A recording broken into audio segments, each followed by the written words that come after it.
CyberHub Engage podcast is brought to you by CyberHub Summit. CyberHub Summit is the leading executive cybersecurity education forum, hosting their second annual event in Atlanta, Georgia on October 10th. You can find out more at cyberhubsummit.com.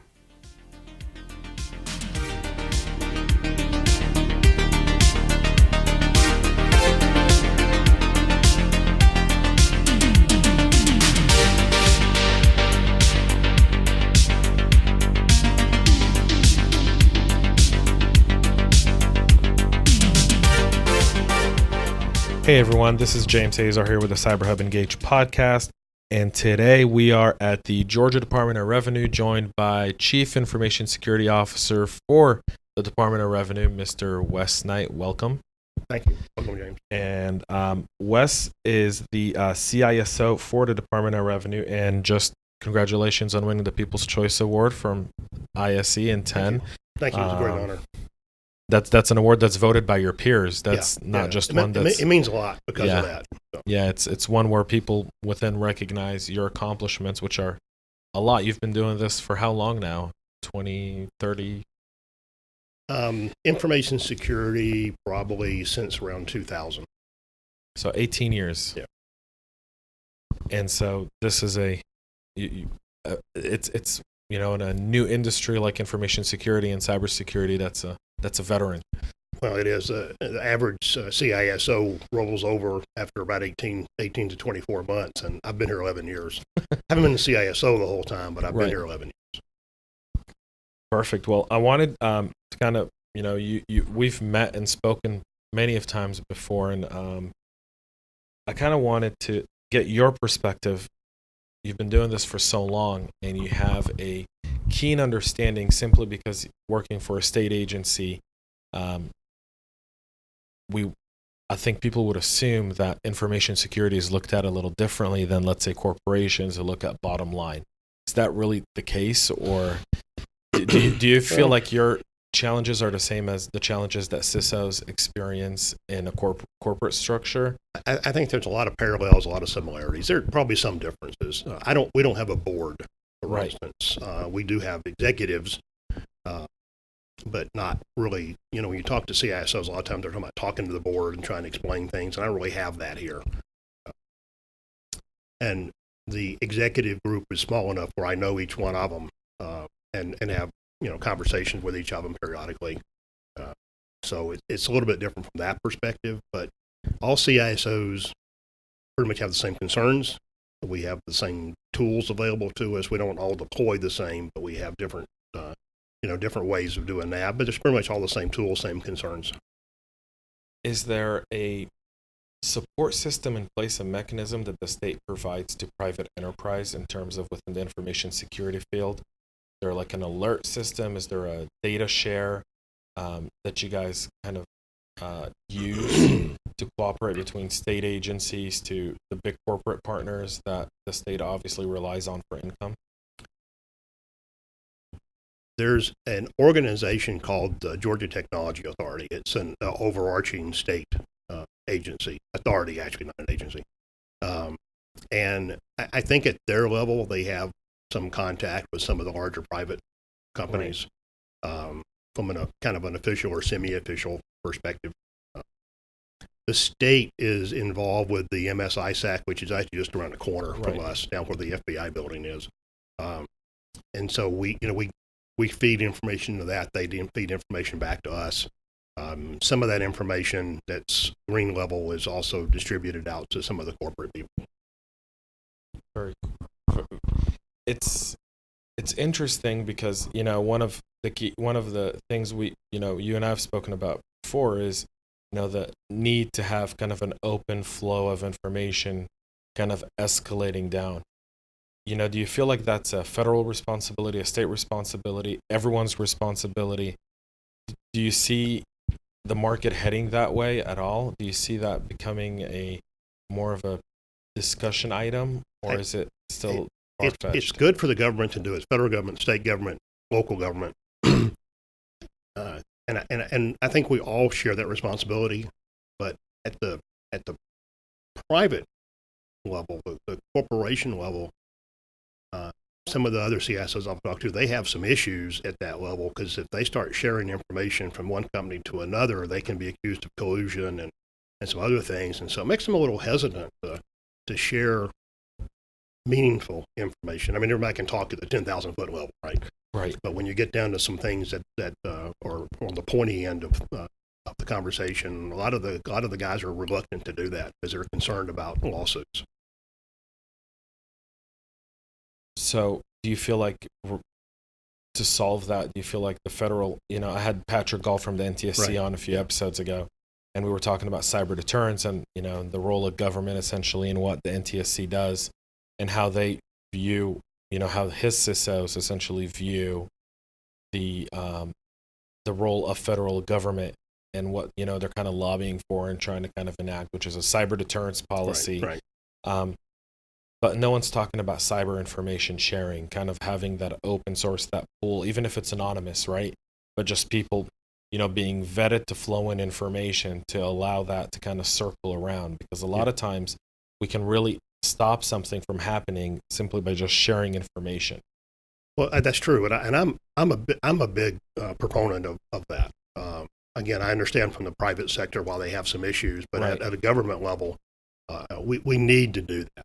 The federal government, state government, local government, all of us need to do that because our citizens, our taxpayers, from our perspective, obviously, they need us to help them.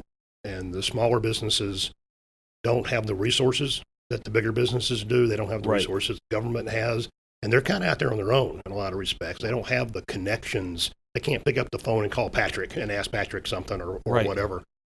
So they need somebody to help them, and I'd like to see that as a cooperation between government and private industry. Right. But the federal government's going to have to do some law changes, policy changes, maybe to make the private sector a little more open to that concept. I read a statistic yesterday. I was writing a white paper, and the statistic came from I forgot the organization, Cyber for CISF, family FIMF. I forgot the name, and I apologize about that. But 60% of small businesses that experience a cyber attack are done. Yes, within 6 months. Yeah, I mean that's catastrophic to them. Right. I mean, they don't have, an average cost of a cyber attack today is around $12 million. We just, you and I were just talking before we started recording here. The city of Atlanta paid around $3.5 million just to, recover, to respond to the incident. Now they want another 9 or 10 million to recover from the incident. A small business typically doesn't have that. A mom and pop business or a business of 10 people, they get hit. They have to pay a lot of money. They just fold and, close the doors. And you can extrapolate that down to families though too, because who does a family turn to when a mom or a dad when they get a ransomware infection or they get some kind of cyber attack like that? Who do they go to? They got nobody. So it's they typically call the local police force, who says you got to call the FBI or Secret Service. And does the FBI have time to investigate every ransomware that pops up on somebody's home computer? Those guys are overworked and underfunded. Yeah. I tell my people, one of the things I get to do here is when we bring in new hires, which generally we have 2 new hire classes a month, I get about a half hour with them. HR calls me down and I go over and talk to them and we talk about here and the threat vectors here, which is mostly phishing, and the different things like that, and what I ask them to do to work with us. But I also extend to them, if they have something at home, if they get an email at home that's suspicious and they're just not sure about it, that they can call me and talk to me about that as well. It doesn't have to be just on their work computer or their work account. I'll talk to them about their home stuff because we need to keep our people safe at home as well. Right. Because, if you infect someone's computer at home, through that you infect their phone, their phone comes into the building, connects to a Wi-Fi network. It's an escalation. I do tell them that. I said it's not completely altruistic on my part. Right. Because if you get a virus on a computer at home, the odds of it finding its way in here are pretty good. through whatever vector Right. there is. Because at that point, that's no longer, a north to south attack. That's Right. an east to west. Yes. That's an IT. That's not even information security at that point. That's Right. just IT realizing that there's something moving within, the steps of the network, Yeah. which is We have a lot of teleworkers here, some out-of-state people. So you take your work laptop home and it goes on a Wi-Fi at home, and there's an infected personal computer on that, then again, it's fairly easy for that to go laterally over to the DOR equipment. how does technology and how do you posture technology as part of your information security? Is there specific technologies you look at more than others? How do you kind of define your outlook on cyber technology? Because there's 2,800 vendors out there today, Yeah. right? I'm sure your phone rings off the hook. I do get a lot of calls. Yeah. So we're gonna try to mitigate those calls right now. What what kind of technology do you really look for, and what kind of technology do you just go, listen, we have this handled? Well, a couple of things. Again, I mentioned GTA to you earlier. Right. So Department of Revenue is part of an outsourcing thing through GTA. There's a kind of a division within GTA called GETS, and it's an outsourcing program. We've been doing it 8 years, I think. And through that, we have service providers who handle servers, handle the managed network services, that kind of stuff. And they handle a lot of the perimeter defenses. And so things like firewalls, for instance, that's all at their level. We're in a consolidated data center, Right. so they handle that. I have no interest in talking to anybody about a firewall, generally speaking. So those types of things, I just, I don't mind talking to reps, but I don't want them wasting their time any more than I want them wasting my time. So I Right. generally tell them pretty upfront, I really just don't have any interest. There's a number of things along that line that I'll just kind of push off. A lot of the stuff that you would do on the inside, I'm willing to spend 30 minutes talking to somebody if I've got it on my calendar, just to see. I use an analogy. I'm always looking for a better mousetrap, but I don't know who's Right. got the better mousetrap. So I'll listen to most people. How do you evaluate that? Because a lot of CISOs get, CISO's phone rings. I think what's that number? 28 calls a day. And I'll be from honest, vendors? if you call me and I don't recognize the phone number, I don't answer it. Right. And if you don't leave me a voicemail, then we're done, right? But if you leave me a voicemail, a lot of times I'll call back, just if nothing else, just to say thanks, but no thanks. To be the biggest thing that I do, maybe they'll say the two biggest things, is I go to a lot of dinners and conferences with other CISOs. I was at one last night. I'm going to one tonight. I was at the Cyber Hub Summit last year, and talking to other CISOs and getting a good word from them about, this, I tried this and boy, that just sucked, or that worked really well. That helps me a lot. And finding out what they're interested in, what their concerns are. The other thing is at the conferences like the Cyber Hub thing last year, where you have the vendor booths and sometimes vendor presentations. I know I went to several of those breakout meetings, and hearing that, then I can, at that point, I've got 30 minutes worth of information at that point, and I can say, yeah, sounds like a cool project, but just not something I'm that interested in. That's the main thing. It's not people calling me up and saying, hey, let me come pitch my product to you. It's more getting it from peers and being able to do, again, these kind of breakout sessions at the different conferences I go to. Vulnerability wise, obviously technology plays a critical role, but when you kind of map out your information, security kind of layout and map, you look at your different vulnerabilities. How do you address the people vulnerabilities within your organizations? Because we all have the happy clickers, right? I mean, that's just the case. When I meet the new hires, again, I get about 30 minutes with them, and I probably spend 15 minutes talking about that, about happy clicking, because that's the biggest threat vector we have. Right. When they finally get to the bottom of the City of Atlanta thing, somebody clicked on something. The South Carolina thing 6-7 years ago, somebody clicked on something.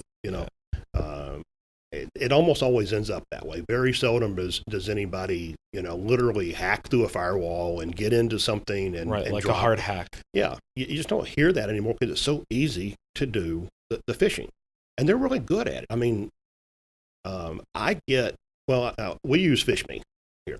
Right. And They're Cofense now. It's Cofense, yes. Sorry, Yes. they changed names. They did change the name. So we use that here. It's been really good for us. And I have run campaigns where I send emails out, and I've sent them out to everybody. Our executives get them. Everybody gets them when I do one of those.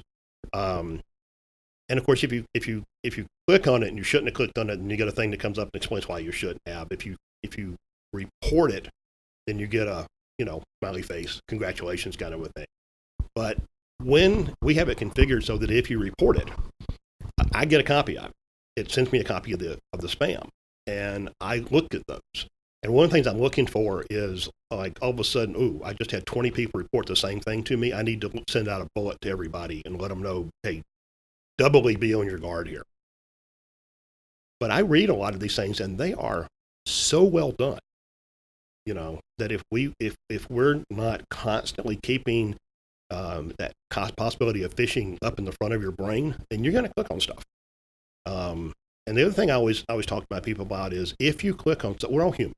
Right. We screw up. Indeed. I click on something, like, good gee, boy, I shouldn't have done that.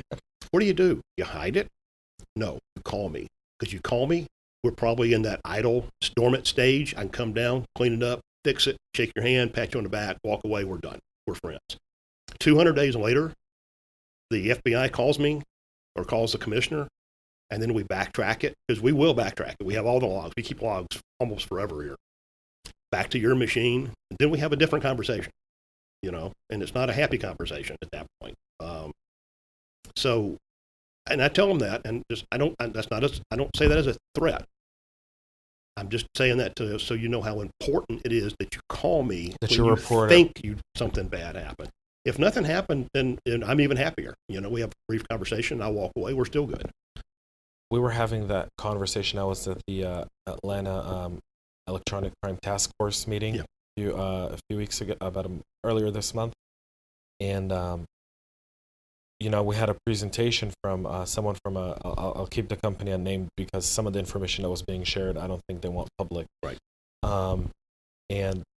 I wanted to ask him a question, didn't get a chance to, but I'll ask you, because you obviously run phishing tests here. He kind of gave his own percentage. He said, hey, listen, 90% of our people, didn't click on the phishing. They didn't fall for it, but 10% did. But wow, what a number, right? Only 10% did. And his CFO and CEO looked at him and said, yeah, so you're telling us we still have 1,000 people in the company that, right, are an actual threat to the organization. Yeah. And my follow-up question to that was going to be, how many of those 1,000 people, after they clicked it, actually reported it? Yeah. And in the your answer to that is probably here, none in that scenario.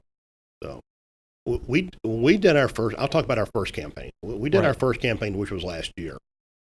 We have roughly 1,300 people at the agency. It varies based upon tax season, not tax season. Right. But at the time, there were probably 1,300 people, and I sent the same campaign to all 1,300 people, commissioner down to everybody.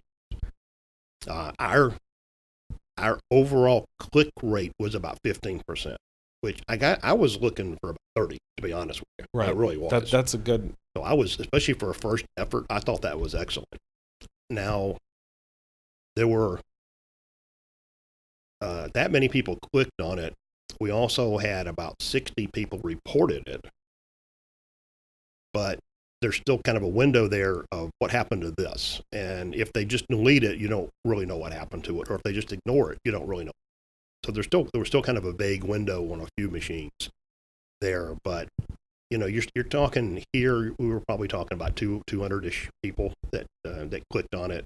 All of them got some remedial training that popped up after that. And we've had a lot of effort on phishing here for several months now. Right.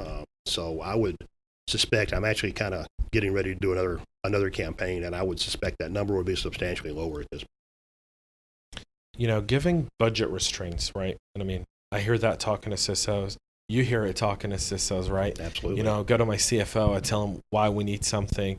Obviously, I did a podcast yesterday that just posted today, and this will post tomorrow, right, Micah? And we were talking about 6 things CISOs need to know.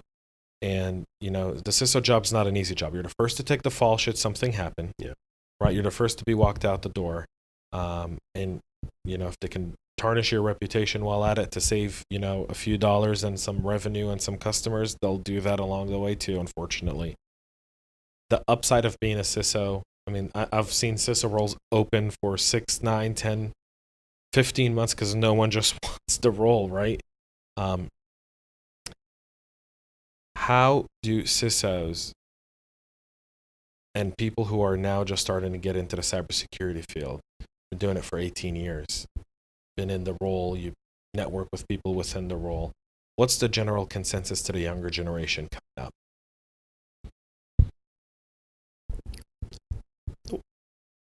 Let me give you a broader answer. First, information security is one of the most exciting fields I have ever been involved with, and I'm 65. So I've been involved in a lot of fields, but it's exciting, it's dynamic, it's important. It's not mundane and routine. The landscape changes constantly. Stuff's happening all the time, and if you're somebody that likes challenges, and somebody that really likes being in the trenches and doing the good fight, it's a great field. HR, and this is not our HR necessarily, but across the board HR, they have gotten to the point where in information technology fields and information security fields, they are requiring 4-year degrees to almost do anything. And somebody my age, when you talk about an IT related degree, they didn't have those right back then. You learned on the job. Yes. You were OJT. Absolutely. But I encourage the folks, and I talk to people at Georgia State and up at Kennesaw. I have a few people in both locations that I talk to. That's where we get all of our interns from. Yeah. So, and that's great. But stay on it, get the degree. And either in parallel, if you can multitask well, or afterwards, start working on a couple of good certificates. Some kind of certifications. CISSPs. CISSPs is a good one. And again, depends what you want. If you have a auditor's mentality, then do CSA or something. But get some industry certificate, certification to go along with the degree. And if you can, when you're in college, if you can get an intern spot, so that you not only have the degree, but now you've got 6 months of work experience, puts you way up on the ladder when people start interviewing. But it's important that you have good personal skills. A lot of the techies, you have the image of the guy with the hood over his head just because he didn't want anybody to bother him. He just, pounded on the keyboard kind of stuff. Maybe if you're an analyst one or something, that you can get away with that, but as you move up, you start having to talk to other people, especially if you want to move up into management. You've got to have interpersonal. You've got to be able to talk to people, and you've got to be able to explain things to them well. So, taking communication courses, presentation courses, anything like that that'll help you. I would encourage that. You brought a great example. We weren't recording at the time of how you talk to your CFO. You gave an example of the fire. Yeah. Could you share that with us one more time? Sure. I think our listeners would love it. And I don't just do it like with the CFO or anything like that. I use this example a lot because when you're talking about information security, what you're really talking about is risk management. Right. And when you talk about risk management, obviously you have the probability, and then you have the impact. Right. And I'll ask people sometimes, and I do this with a new hire, as a matter of fact. I'll say, so we're in this big, nice concrete steel building. What do you think the probability is there'll be a fire here? And most of them go, well, not. And I agree. I hope so.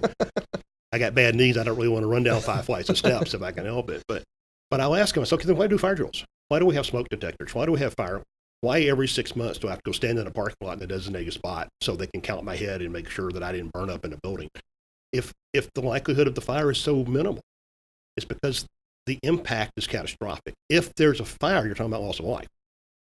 Okay, so if you take our tax system, the system that we run sales tax through, alcohol taxes through, income taxes through, if something happens to that, and the likelihood of that is very slim, But the impact that would be catastrophic to the state because it would stop most of the funds from coming into the state for a period of time.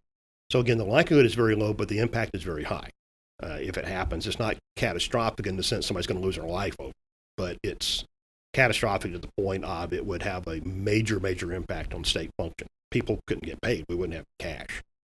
And like you and I were talking earlier about you talk about the impact of something.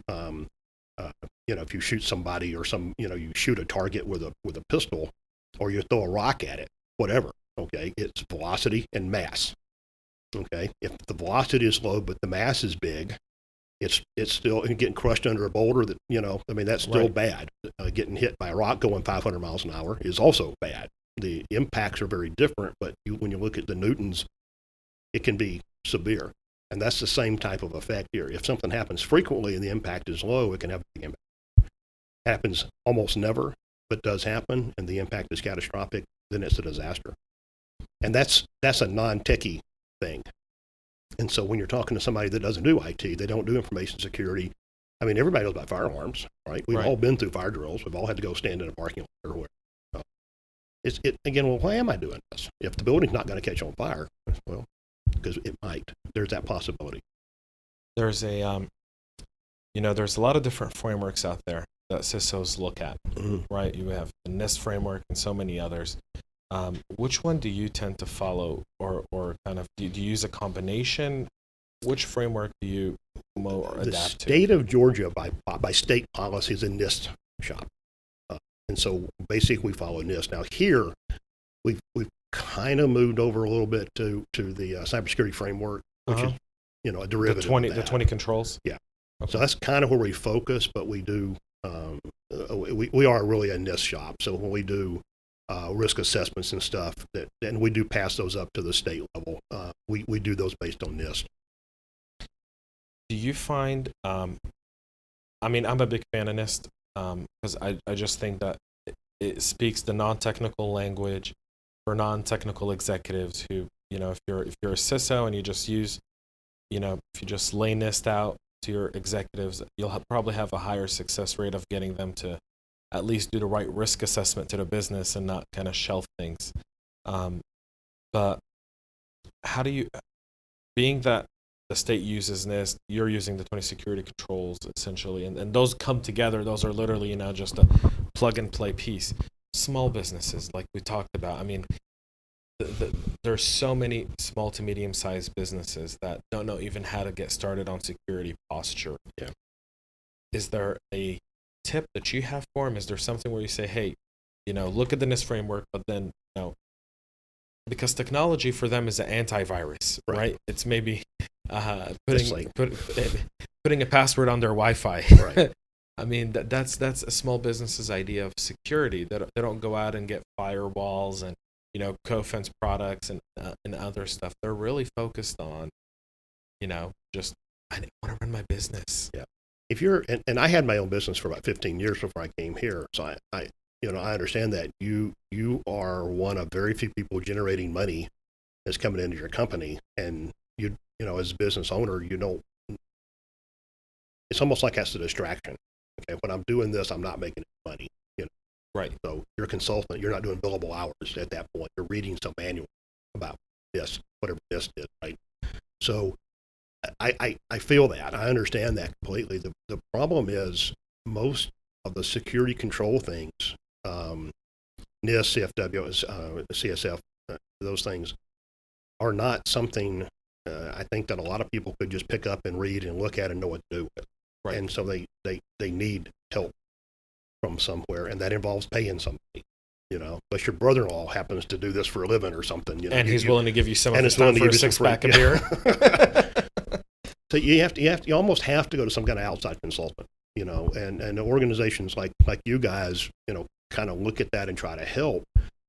But I think for a lot of the businesses, they just don't have any idea where to turn, and there's not a lot of companies who are geared toward helping the small business because you're not going to make as much money at it.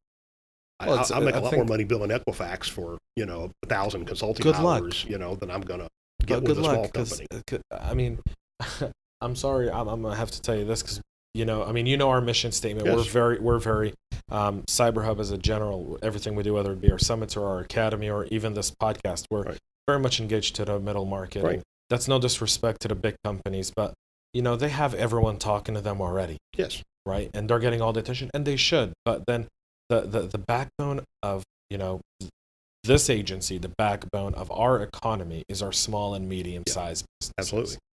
And I've said this. I was at a conference in January in Israel, and I had a discussion with Nadav Zafir from Team8, former CISO for 8200, one of the guys who developed the Stuxnet virus, and we were talking about operationalizing cybersecurity for businesses. So he runs a VC fund that's based out of Tel Aviv and New York now, and they're in the Bay Area as well. And they focus on they invest in cybersecurity technology. Mm-hmm. And they get a lot of pitches, a lot of companies come talk to them to get some money. And it's not just the money that comes with Nadav's connections. You saw him last year here during Atlanta Cyber Week. He came and he keynoted. He talks about the operationalizing of cyber with technology can't hinder productivity, can't hinder operations. Right. There's very few technologies that do that today. A lot of the new technology is redundant, unfortunately. I think a lot of people come with a security product that's already out there, that's already being done. And I saw that at RSA, and I've seen that in other shows. I've gone to the big expanded shows. There's very few people that are talking about this small market, right? But there's very little that there's a need to create a community of people, experts like yourself, that really start giving to those, companies, because it's what they're looking for is, give me 3 things to do and I'll do it, right? Okay, I've installed my antivirus. Right. Great, I've done, I've set up different email addresses with different combinations. So if something comes, from @126.com, it doesn't hit my mailbox. It goes directly to spam. I don't even see it. So I don't have the urge to click on it. Right. And I've done a few of the other, simple concerns. But Equifax was a very big breach, right? Mm-hmm. And a very big breach for us here locally. Equifax is a local Georgia company. Right. I'm happy to see them recover. Do you see that when big companies here, and especially in Georgia over the last about 5 or 6 years, most recently with the city of Atlanta, because we're such a big hub for Fortune 1000, do you see locally the CISO community kind of saying, how do we address this as a whole and kind of try to support each other? Or is it everyone kind of on his own? Every corporate has his own kind of posture and approach to it, and I think maybe from a corporate perspective, that's true, that, like we're who we are, and this is, how we want to do things. But I think at the personal level, the CISOs, I know for several years I've gone to a lot of different dinners with other CISOs and ISOs, and we have the conferences and stuff like what you did last year. And I think at the CISO level, we're all perfectly willing and happy to talk to another information security person and give them advice or tell them what did work and what didn't work. I mean, nobody wants. I'm not going to tell you what rock I hit the key on, right? But I'll be happy to talk to you and tell you what things I've had success with, what things I haven't had success with. I think we've been pretty fortunate here. We've not tried many things that weren't successful, but it does happen. And if it didn't happen for a reason that's specific to me, that's one thing. But if it's a systemic problem with the product, I'd be happy to share that. So we have to do that, and us helping each other is great. But at the same time, we need organizations, like you guys, like TechBridge is another one that works with nonprofits, works with smaller companies, and gives them a hand, either with IT or with information security, but something these guys can turn to when they're just staring at a wall. They don't know what to do. I mean, they're doing their base, they're doing their hand washing, right? They do AV, they may lock the door, kind of stuff, and they've got passwords, but passwords, maybe they could use some coaching on what's a good password, what's not. But they're doing the very, very basic stuff. But I always relate that to washing your hands. Washing your hands is not going to keep you from getting sick, It may stop a few germs, but you got to do more. And these small companies, medium, small businesses, that's kind of where they're stuck. They're at the hand washing stage, and nobody is telling them what else to do, and they don't have anybody to turn to. Has the state of Georgia, especially because you're in the Department of Revenue, and I don't know if you can talk about this, yes or no, and it's fine either way. Has anyone ever here done a study about the impact of cybersecurity attacks, successful attacks, as it compares to the income of the state from those specific sources, the Home Depots, the Equifax? Has anyone ever looked at that and said, "Oh wow, if they would have, if that probably would have never happened, the state would have probably earned another, $200 million in revenue"? I don't know. I've never seen that. I do know one thing we are doing, this again goes down to the governor's office, but the whole McKnight Cybersecurity Center over in Augusta, next to Fort Gordon, that opens the 10th of next month. We're having a ribbon cutting and a dinner and some stuff over there next month. The idea of that is to bring up the level of information security people in Georgia, and also to help us. There are like 20,000 information security positions open in Georgia. 5 million in the states alone. Yeah. So I mean, there's a huge short. I mean, and Georgia is really one of the states that's at the forefront of all this. I mean, we've got so many security companies in here. We've got so many big corporations that are here. We've had so many breaches here. We really and truly are one of the leaders in this, and the governor and Stan Gatewood, who's the state CISO, have been very, very big in all that. And the state spent a lot of money on it. But that's opening next month. There's going to be a cyber range in it. There's a lot of training in it. Army Cyber Command is working with us on that, as is some of the agencies out of D.C. So I'm excited about that. I think that's going to help raise the floor a little bit on that, and also hopefully fill some of these other spots in where we aren't constantly battling with each other for people. Dr. Lee from Georgia Tech last year at the summit, if you remember during dinner, said that Georgia Tech information security graduate still needs 18 months to be effective in his role after graduation. Yeah.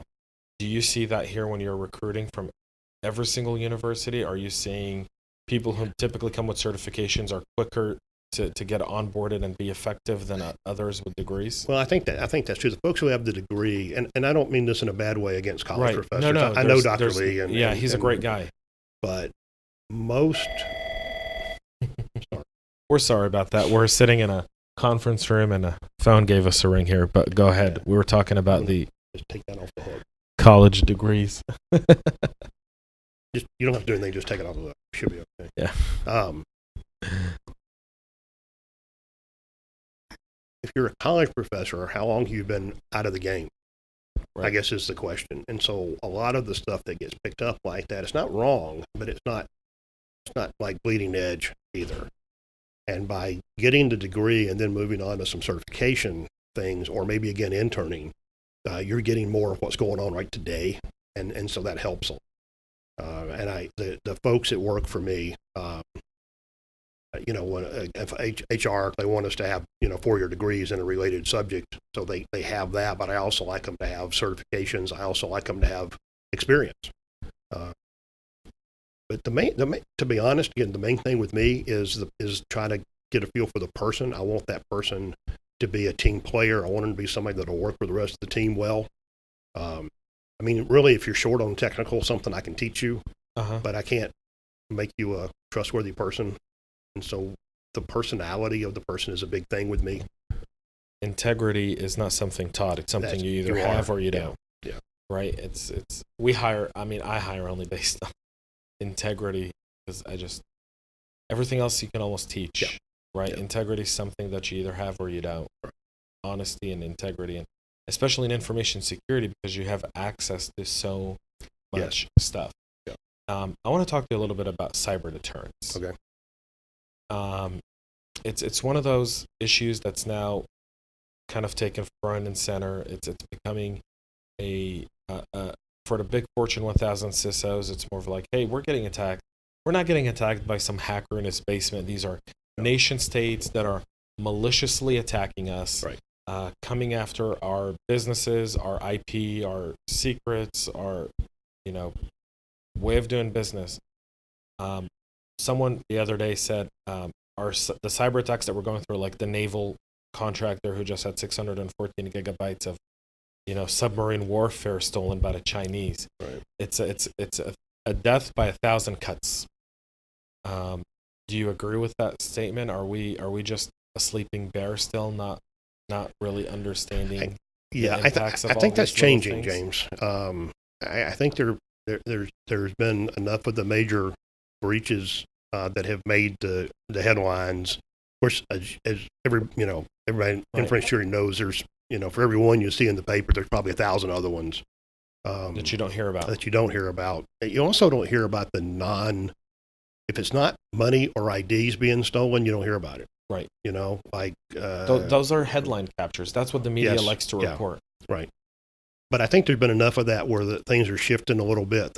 People are going. I think the new word is active defense. Right. I don't mean hackback, because that's illegal for most of us to do that. But active defense in the sense of deceptive technologies or anything on that line that allows us to be a little more proactive instead of just waiting to find out what they stole. Intercepting them in the process of that, not just blocking them, but letting them kind of play out a little bit and watching that and seeing how they're doing it, what they're doing. I'm speaking at Avanta next week, and I'm doing a session on deceptive technologies, and that's the whole point of that is, you want to kind of see what they're doing, right? Fingerprint them as they're doing it, and so what are they doing, what tools they're using, and then of course not let them get anywhere important, but let them in the network for a while, just keep them kind of isolated from the important stuff. But always, being willing to pull the plug on them if you need to. You have to kind of be careful watching that. And so, but that's for me a newer field, and it's another really exciting thing that we're getting into. Right. I call that counterintelligence. Yeah. In my world, yeah. right? That's essentially going and living with the enemy, so that you can see what the enemy really does, right? And not rely on satellite images, drones, and a few CIs that give you that information, right? I saw a Deceptive Technology presentation when I was in Israel in January, and it was fascinating to see them because they did it live. They literally kind of built up this network, and you could see the pings coming through, and then they did it in a point where you understand that there are bots out there that just wait for that port to be open, that are pinging until it comes through, and then when it comes through, they're in. That's it. You're at their mercy, and how it worked. It was really, really different. Do you feel like the federal government, as it takes and starts the conversation, like you said, just starts to switch towards more active defense? Still, the three big actors are nation states, even though they use proxies. So they're using a company in Bulgaria or Romania or Ukraine that does it. It's really the Russians, Chinese, North Koreans, and the Iranians that are behind it. They have unlimited resources compared to a corporation like Equifax or the city of Atlanta, or anyone else. And I feel like the city of Atlanta, they haven't pinpointed who's responsible for it, but I mean, there's that's a nation state kind of move. That's not a group kind of move, at least in my opinion. I agree with that. I don't particularly think that sounds like a group of hackers that are trying to build credit for themselves. I think that was the beginning of the new SAM malware, which I feel like people talk about backup, restore backup, right? Part of the respond and recover piece in NIST is backup and restore. Well, if I encrypt your backups, you've got nothing to restore. And that's now the new challenge, right? So deceptive technology is great. You're kind of trying to get them, but if they're in and they're able to map your system, and they're able, in the Atlanta breach, from what I've known, from what I've been given information from people who've been on that investigation piece of it, they were in the network for 6 to 7 months. They had it mapped out. I've heard that. Yep. They had it mapped out so well. They literally had no chance, none whatsoever, in winning that battle. It was, it's like they brought you into the room. They had 20 machine guns staring at you. There's really no way you're going to get out without being shot. Yeah. The other thing is that stuff being, again, if that ends up being true, that they were there for months before this ever came to light, it becomes extremely difficult to actually get back to patient zero, back to the actual point of where they got onto the network, point of origin. The longer that they're hiding out there, the more difficult that becomes. So that's I think there's going to be a real challenge for them to go into the forensics and all that and figure out what really happened in the beginning. Who plays a bigger role in cyber deterrence? Should it be federal, state government together going at it? And should we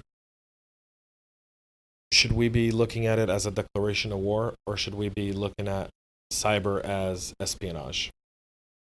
Well, it is espionage to a degree, whether they're going for IP or money or just trying to, knock a competitor down, or one of the state-sponsored companies. It's espionage and or sabotage. I think if we can attribute an attack to a nation state, I'd love to see the federal government do something about that. Whether that was a hackback kind of a thing against them or some kind of sanctions, I'd love to see some retaliation as opposed to, hey guys, stop that, which is what generally happens. Stuxnet. Yeah. Great little virus. Slowed down the Iranians, I think, for 3-4 years. Once it got unleashed, though, it wreaked the havoc that came behind it, but it did the job it was kind of designed to do for a very long period of time. Do you see that we need to kind of keep going down that route? Should that be where we go? I mean, everyone says the next war will be fought behind clicks and keyboards before even a gunshot or a missile is fired. Yeah. Should that be our deterrence approach, or like you said, active defense? The problem with that is more or less what happened with Stuxnet. Is like, okay, you have had this tool and it was very effective, but then the bad guys got hold of that tool and turned it around and used it. So that's the part of, if we went at things from that perspective, that's the thing that scares me. We would, in a lot of respects, end up arming our adversaries. I don't know what the right answer is to that. I don't personally have a problem with them doing some of that kind of stuff, but they'd have to be careful with a kill switch in it somehow to make sure there'd be a way to stop it if it ever got turned around on us. Big debate that's going on today is in the business community with the FBI about the backdoor encryption, how the FBI or law enforcement should have backdoor access to technology. I'll tell you my view right here and now. I'm against it, not because I don't trust the FBI per se. I'm against it because I think it puts American companies at a disadvantage. If the technology that's being created here has to have a backdoor to the US version, then it probably has a backdoor to the European, Asian version, and so forth. And so you really do lose. I mean, that has an economical impact on us. Beyond the national security debate, I mean, I always take that with a grain of salt because I don't feel like there's anything that if the government put their head to it, they can't access. Yeah. Well, I think that's true to a big degree. The idea of putting a back door in there or putting some tool in there that only the FBI has access to.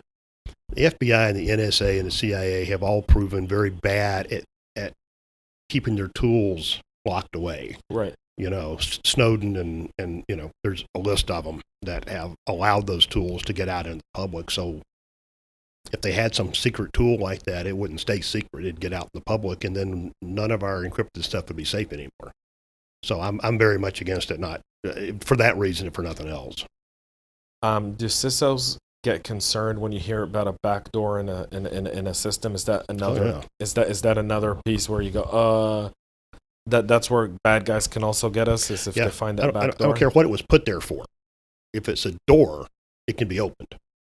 Okay, so granted, only the FBI or whoever's got the key to it, but I just don't. I don't know if any of us trust that it'll stay like that. Again, not knocking the FBI or CIA or SNC, any of those guys. They do great work, and I'm very supportive of them. But you got to know the limits, and to me, that's just beyond where we should be. is that a debate that bugs CISOs, the people who you interact with? Is that kind of one of those things that you guys, or is it, hey, let the CEO handle it? That's more of a business thing than a security thing. Well, I think probably where we can, we like to provide some input into that kind of stuff. But I think in most cases, that's a board or a CEO kind of option. Not really something the CISO makes a decision on. One final question before we wrap up, because I can go on forever with you. This is like that cup of coffee we had that morning, right? That was a fun little cup of coffee. It was. And so one last thing. So selfless promoting here. So if you're listening, don't tune away now. You're going to be speaking next week at the Avanti, and then you're speaking at CyberHub Summit in October. You've started to kind of give a little bit. You, from what I've known, you've always been kind of behind the shadows, and listening, not talking so much. What brought up this change to kind of start going out there and talking a little bit more about it?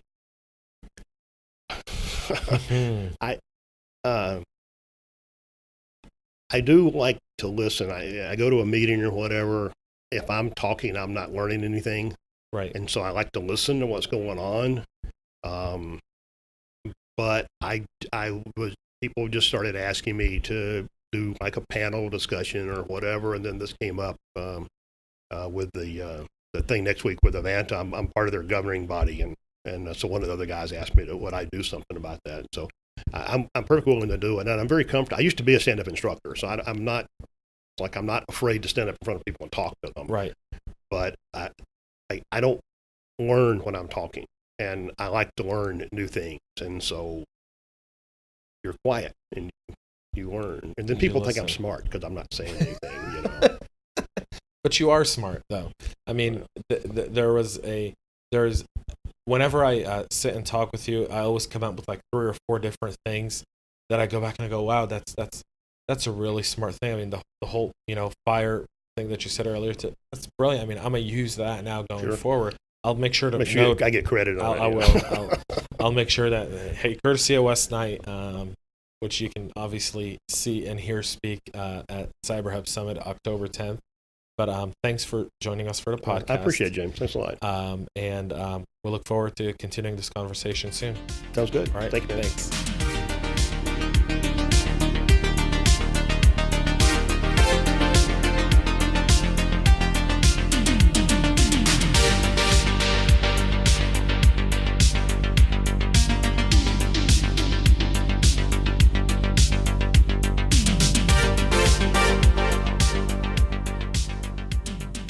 The CyberHub Engage podcast is brought to you by CyberHub Summit. CyberHub Summit is the leading executive cybersecurity education forum hosting their 2nd annual event in Atlanta, Georgia on October 10th. You can find out more at cyberhubsummit.com.